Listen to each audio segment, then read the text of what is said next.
morning guys. Dito na ako sa work. Kakaparada ko lang. Buti dito ako sa loob kasi weekend. Pag weekend, pwede kami magparada sa loob ng parking lot. Pero pag weekdays, doon kami sa street side. So ayun. Sama ko kayo sa trabaho. Kasi mag-ano ako roast beef kami ngayon. So usually pag may roast beef, gumagawa ako ng Yorkshire pudding. So gusto ko lang i-share yung recipe na ginagawa ko sa Yorkshire pudding. Para doon sa mga mahilig gumawa ng roast beef. Magandang ka-partner kasi talaga yun. So, let's go. Pasok na tayo. Tsaka, yan. Nag-i-snow na naman pala. Swerte ko kasi si Habi, day off. Siya ang nagpagpag ng sasakyan. Laking bagay pagka siya ang nagpapagpag. Minsan, yung mga bata, paggising na. Pero ngayon si Habi. So, let's go to work na.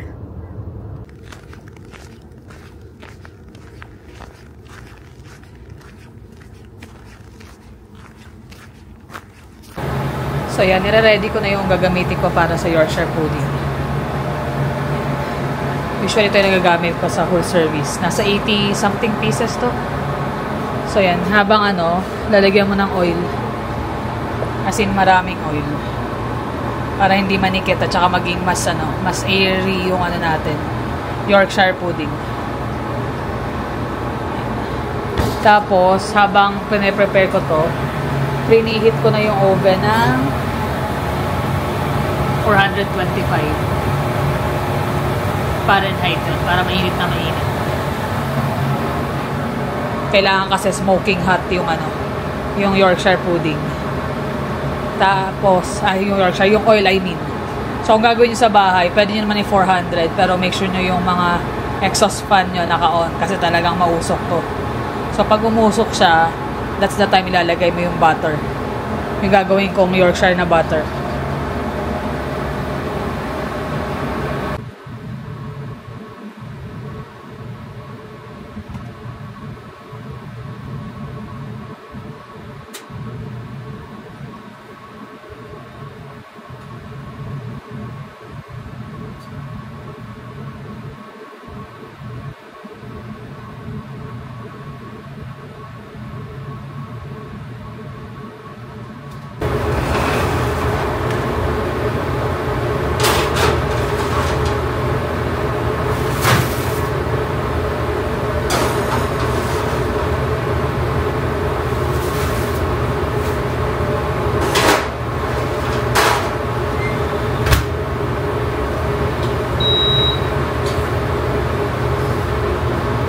So, yan na yung ingredients natin.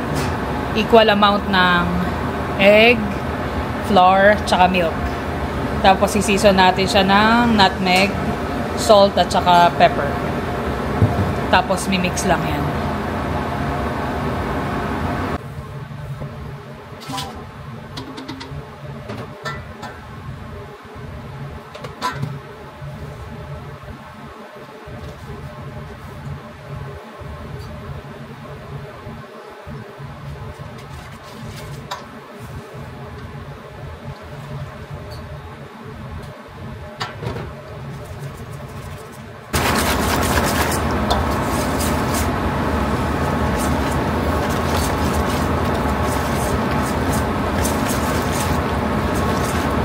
So, kung sa bahay gagawa kayo ng ganito, okay lang naman yung 1 cup. Basta equal part lahat ng ingredients mo. Kung gumagawa ka ng konti lang, 1 cup ng milk, 1 cup ng flour, 1 cup ng egg. Tapos, kailangan ganito siya karani. Okay lang kahit may lumps na matira kasi maluluto naman ang gusto yan. Hindi kailangang sobrang smooth.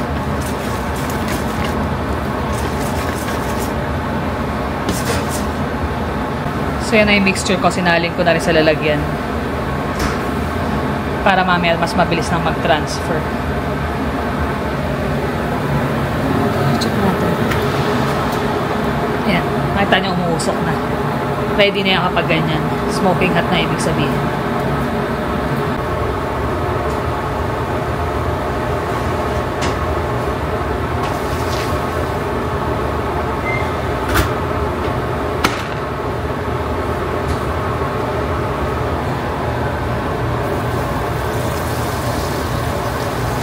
Dapat ganyan siya.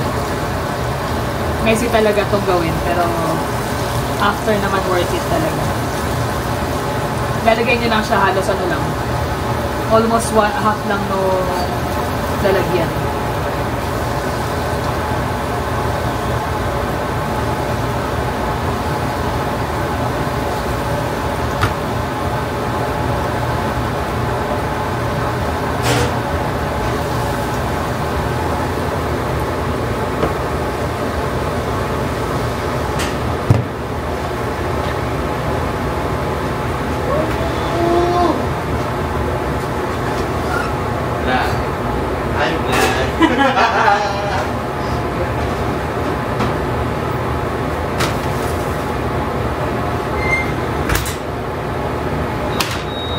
So, yan. Isiset ko siya ng 5 minutes.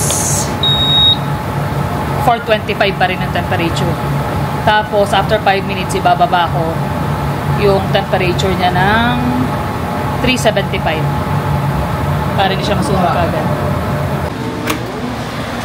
So, yan. Alsadong-alsado na yung Yorkshire. Pwede ko na siyang iikot.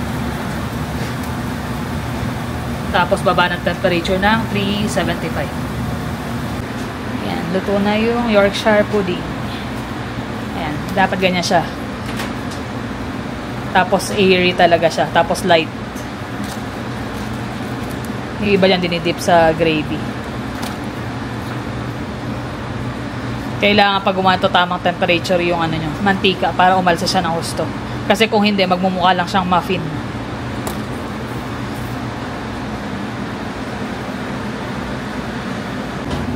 Yung roast beef namin. In-overnight cooking to para mas malambot.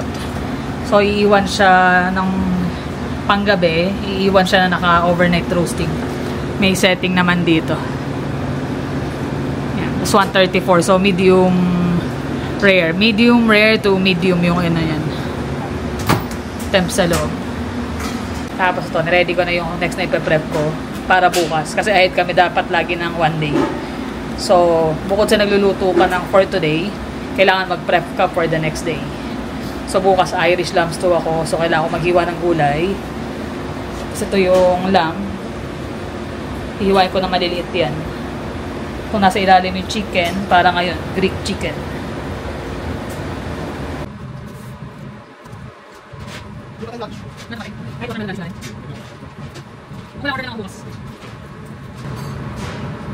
Chicken natin. Naka-marinate na to. Gagawa na lang ako ng sauce. Tapos yan. Si Jairo ang kasama ko. Nagre-ready siya ng para bukas mga salad naman. Asparagus ang lalaki. Hi, vlog. Nanonood yan ng vlog. Yeah, of course. Parang hindi kayo magkatrabaho.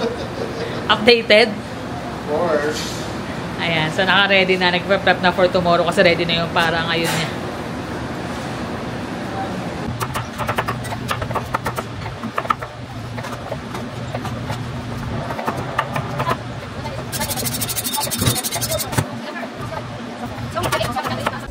So, yan. 12 o'clock na. Ready na yung mga prep ko for tomorrow. Lahat naka-prepare na. Nagsalang na rin ako ng chicken. So, yung sauce na lang ang gagawin ko para sa roast beef at saka sa chicken.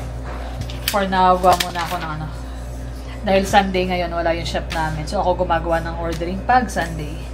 So, chinek ko na lahat ng mga kailangang orderin.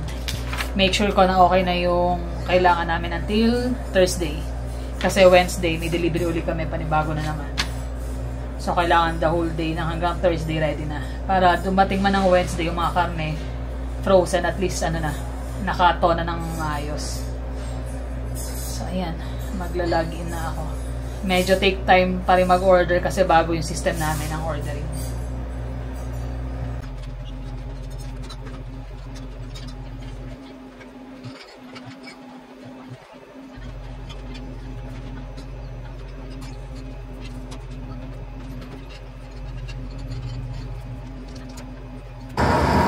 Chicken, luto na. Mamaya nang cut ko niya kasi minsan iba umorder ng half. Pag half, itong drumstick binibigay. Pag full, itong dalawa. Yan, gagawin na ni Jairon yung mashed potato namin. Ganyan karami ginagawa namin, isang malaki. What? Eto yun, tinatanya ka po? Kala niya kausap ko siya eh. Sabi ko, gagawin mo na yung patatas. Kasi to, i-warm ko na lang to. Yung baked potato, ito pang baked potato, hinugasan na rin niya para naman sa next day. Tapos ngayon maghihiwa na ako ng roast beef para ready na siya mamaya. So na yung roast beef. Ika-carve ko na yan. Tatanggalin ko yung mga fats. Alam ko sa atin kapag mas bata-bata pa, okay lang kainin niya. Pero kami kasi dito, mostly matatanda sila lahat. Dahil nga mga senior. So tinitrim namin yung fats. Ang natitira lang yung laman. Tapos yung pinaka-juice nitong isa, ginamit ko sa gravy.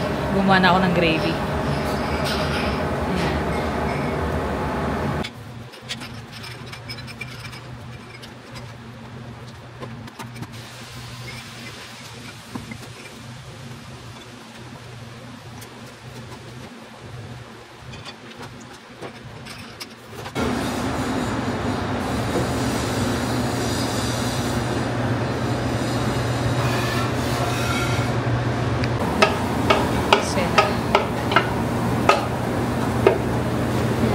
Gravy. Chicken. Yung spinach. Tsaka beets. Maganda yung kulay ng pagkain ngayon kasi may green, may pula, buhay. May spinach. Ayan. Sauteed spinach. Uy. So, may mashed potato. Tsaka ito beets. Buttered beets.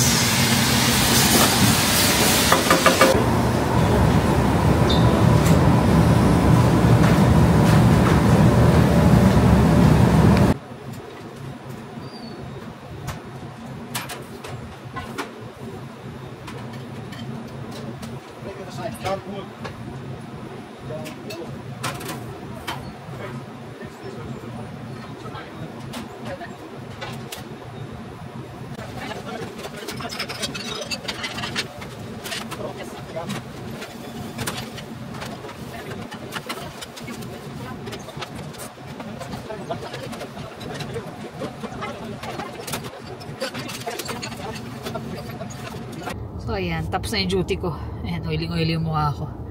Pauwi na. Hindi ko na rin na-i-vlog ng maayos lahat. Pero, somewhat ganun yung trabaho ko everyday. Basta pag-start sa umaga, start na gawa ng soup. Ang kaanuhan dito, big batch kasi ginagawa namin.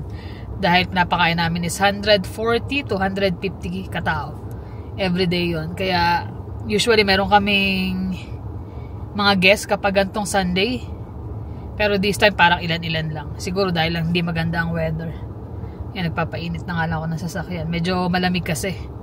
-6 tapos may flurries kanina. May mga snow pa nga. Kaya siguro konti ang guests. Pero usually pag Sunday kami, talagang ang daming guests. Grabe yung mantika na. Mainit kasi. Baga kahit malamig sa labas pero sa kusina, iba yung singaw ng init. Pero okay naman, at least natapos kami ng maaga, nakapaglinis ng maaga. Minsan kasi kapag sobrang busy, lumalagpas pa ako ng 6 o'clock bago makalabas. Pero this time, mabilis. Tapos bukas naman, mas busy kasi St. Patrick Day. So meron kaming special dinner kapag kapag may mga event kami. Usually, ang dalawang klaseng appetizer, dalawang klase na entry, regular yan. Tapos laging meron kaming isang appetizer, isang dessert. Pero pag may mga special night kami, dalawang appetizer namin, dalawang dessert. Tapos may mga kung anik-anik pa na kaganapan, happy hour. So yan, masaya naman magtrabaho sa sa retirement home. Kumbaga fulfilling, lalo kapag yung matatanda happy sila. Kasi minsan makikita mo pagka pag nakasalubong mo sila, oh, thank you sa pagkain, thank you sa pag-asikaso. Sobrang sobrang nakakataba ng puso kapag nagsasabi sila ng ganun. So kahit pagod at the end of the day, happy. Tsaka unang-una kasi yung trabaho ko, mahal ko talaga. Mahal ko maging cook. Kaya kumbaga papasok trabaho, kahit gaano ka busy yan, happy pa rin. So ayan, uwi na tayo guys kasi late na rin. Pipick upin namin yung sasakyan mamaya, yung truck para nagawa na kasi. Kaya lang may lakad ata yung mekaniko kaya late na siya mapipick up. Yan. Kakauwi lang namin. Nakuha na. Natapos na. Kagandahan doon sa mekaniko na yun, maayos kausap tapos mabilis. Hinatid namin ng Friday ng gabi. Hapon. Tapos, kaya nga, kinuha namin ngayon. Okay na. Ang bilis lang din Maayos na yung Tapos yung mga pinalitan niya, kalawangin na talaga yung mga hub So, pinakita niya sa akin. Nandun doon sa likod ng truck. Binigay niya rin sa akin yung mga lumang pinagpalitan. So, ako na lang magtatapon. Pati yung mga spark plug. Talagang pinatinabi niya para makita mo talaga na. Spark plug. Tsaka, yun nga, yung advice niya sa akin. Kung kukuha ka lang din ng ng mga parts o pyesa, doon ka na kumuha sa original, sa GM na lang daw. Sa dealer mismo. Sa dealer. So, nakuha ko na nga, napalitan lahat. Na-test drive na rin namin. Okay naman na. At least one down. Kahit pa paano. Yung kotse naman ang susunod. Kaso, marami siyang schedule ngayong yung mga susunod na linggo. Kaya, antay-antay muna kami. Pero laking katipiran talaga Malaki. Kasi, biruin mo, yung sa araw pa lang yun, kung gagawin yun, biruin mo, pinalitan yung front tsaka back na differential fluid tapos transfer case. 3 fluid kagad yung pinalitan niya. Tapos yung pangalan nito? Yun nga yung cooler line. Isang buo yun. Yung pala sinisingil na ako ng 700 dun Sa pala cooler? Oo, cooler line lang yun. Tapos yung front wheel bearing 2. Yung parts lang, magkano lang din kung tutuusin di ba? Parang 300 isa nun. Kung sila magkakabit nun, baka magle-labor ka doon ng mga halos ganun din, 300. So, 1, 2. Siningil niya lang ako ng 750. Kaya, sa lahat. Gulat nga ako, 750. Expected namin magkano expected. So, binigyan na rin namin siya ng maganda-gandang tip. Sinarado na lang namin na 1,000, no? Tsaka kailangan din yan yung meron kang malapitan dito pag may mga ganyan. Doon na nga siya. Sabi niya, boss, pag may problema, sabihin mo lang agad. Kaya yun. Lalo ngayon, kailangan talaga natin maintain yung mga sasakyan. Tsaka yung nga pala yung sa cooler line, laki nung pinagbago dati kasi pag from south to north lang na biyahe, maabot na ng 60-70 degrees yung temperature ko ngayon. Sa 40 lang. Hindi na tumataas? Hindi na masyadong tumataas. Bumababa pa nga minsan Laking bagay. Magkano lang yung bili mo nun sa Amazon? $80. Pinalitan niya yung loob nung mismong block nun. Correct. Ako yan naman, trabaho lang kanina, day off nga siya dito sa bahay. Na-share ko lang din naman yung aking usual na routine sa trabaho. Siyempre, hindi ganun ka-detailed kasi may mga times na kasagsagan ng busy, nalilimutan ko. Pero yung yung kahit nakakapagod, yung fulfillment mo sa trabaho. Siguro dahil kasi gusto ko yung ginagawa ko. Kaya binihagi ko rin sa inyo. Dati kasi restaurant. Iba yung kabisihan. Masarap. Pero yun itong matatanda kasi parang pamilya na sila Lagi mo nakikita, nakakasalubong. Tsaka nagbibigay sila ng mga card, mga appreciation. Yung talagang nung outbreak kami, susulatan pa nila yung mga order form nila. Thank you very much. May mga sticker na heart. Yung mga simpleng gano'n nakakataba ng puso. Yun lang talagang ang hirap dyan kapag yung may nawala. Siyempre, napapalapit kasi kayo dun lalo yung mga usual na nakakausap mo. Nakakapagtaka, anong nangyari kay gano'n? Nagkasaksi ganyan. Pero masaya magtrabaho sa retirement home. Yun ang fulfillment dun sa sa pinag-aralan mo na culinary. Siguro maganda lang din yung napasok ng retirement kasi talagang nagagamit yung mga recipe, kahit papano. Tsaka hindi tinitipid hindi kagaya sa mga iba na... Meron kasi ako napasok talagang tipid Dito talagang spoiled yung matatanda. Talagang independent living tong sa amin. So, dapat nag-grocery sila. Pero dito, bababa lang sila. Kailangan ko ng milk, kailangan ko ng fruits, kahit Doon pala ano. mag-grocery sa inyo. Doon pala Libre na. mag-grocery sa inyo. Pero nakakatawa. Minsan may kakatok doon. Pwede pang makain yogurt. Pero may ano sila, meal sila ng breakfast, lunch, at saka dinner. Full meal yun. Wala na silang aalalahanin. May nurse sila ron, may mga HCA. Mahal So, naman kompleto. ang bayad doon, ano? Mahal din naman kasi bayad. Mahal din naman. Pero kumbaga, kung ikaw, kahit pa paano, medyo nakapaghanda ka sa retirement mo. Tapos, andong ka. Wala ka nang intindihin eh. Hindi na... May magdadrive para sa'yo. Maikukumpara mo kasi yung sa dati mong pinanggalingan tsaka dyan, di ba? Diba? Ibang iba. Talagang todo bigay sa kanila. Nakita niyo naman yung mga binablog ko pag buffet. Talagang grande ang pagkain nila. Tsaka syempre, nagbabayad yung mga tao tsaka bukod doon may edad na sila. Kumbaga, sinusulit na lang nila yung mga natitirang Kaya binibigay panahon din talaga. nila. Unless lang yung may mga allergies, talagang maingat kami sa ganun.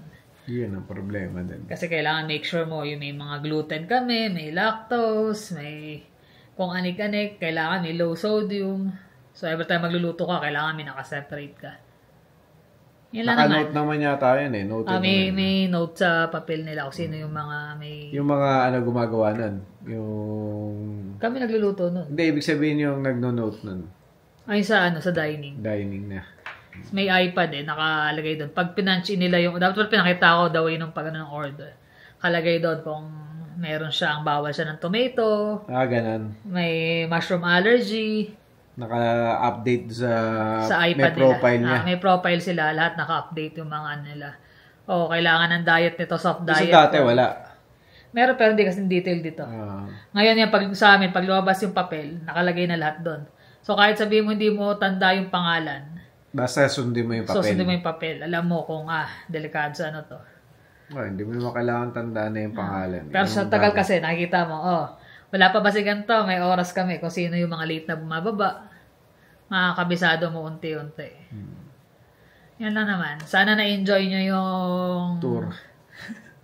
Hindi naman okay tayo trabaho. Medyo maingay. Sana naintindihan nyo kasi yung bukas yung exhaust fan, bukas yung steamer, yung tunay yung na oven. buhay yun eh. Yun yung tunay na buhay sa kusina nyo.